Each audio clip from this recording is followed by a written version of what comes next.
Naga Chaitanya Sai Pallavi combination లో తెరకెక్కుతున్న చిత్రం తండేల్. ఈ మూవీకి చందుముండేటి దర్శకత్వాన్ని వహిస్తుండగా బనివాసు నిర్మాతగా ఉన్నారు. రియల్ లైఫ్ స్టోరీ ఆధారంగా ఈ చిత్రం రానుండటంతో అందరిలోనూ ఆసక్తి నెలకొంది. అయితే ఈ చిత్రం నుంచి బుజ్జితల్లి అనే సాంగ్ విడుదలపై మేకర్స్ ఒక ప్రకటన చేశారు. నాగ చైతన్య సాయి పల్లవి మీద చిత్రీకరించిన బుజ్జితల్లి పాటను నవంబర్ 21న విడుదల చేస్తున్నట్టు ఒక పోస్టర్తో మేకర్స్ ప్రకటించారు. దేవిశ్రీ ప్రసాద్ ఈ పాటకు అదిరిపోయే సంగీతాన్నిచ్చారని మేకర్స్ చెప్తున్నారు. ఇప్పటికే షూటింగ్ కార్యక్రమాలు పూర్తి చేసుకున్న ఈ చిత్రం వచ్చే ఏడాది ఫిబ్రవరి 7న విడుదల కానుంది. ఈ క్రమంలో తాండేల్ మ్యూజిక్ జర్నీని మేకర్స్ ప్రారంభిస్తున్నారు.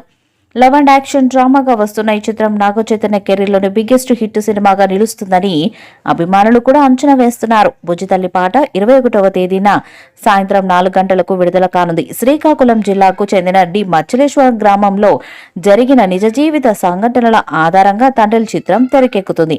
వాస్తవ సంఘటనలను తీసుకున్నప్పటికీ ఇద్దరి ప్రేమికుల జీవితాల్లోని సంఘటనలు భావోద్వేగాలను చాలా చక్కగా దర్శకుడు తీశాడని టాక్ వస్తుంది.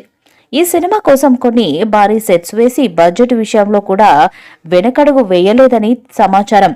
తండ్రి సినిమా కోసం నాగ చైతన్య లుక్ను పూర్తిగా మార్చేసుకున్న సంగతి తెలిసిందే. తండ్రి సినిమా బడ్జెట్ 80 కోట్ల రూపాయల కంటే తక్కువ కాదని తెలుస్తుంది. ఈ సినిమాకి సాయి పల్లవి నటన, నాగ చైతన్య నటన అద్భుతమని చిత్రవర్గాల నుండి సమాచారం. ఈ వీడియోపై మీ అభిప్రాయాన్ని కామెంట్ బాక్స్ లో తెలియజేయండి. ఈ వీడియో మీకు నచ్చితే లైక్ చేయండి, షేర్ చేయండి, కామెంట్ చేయండి. మరిన్ని అప్డేట్స్ కోసం మన ఛానల్ ని సబ్స్క్రైబ్ చేయండి. అలాగే పక్కనే ఉన్న గంట సింబల్ ని గట్టిగా కొట్టండి.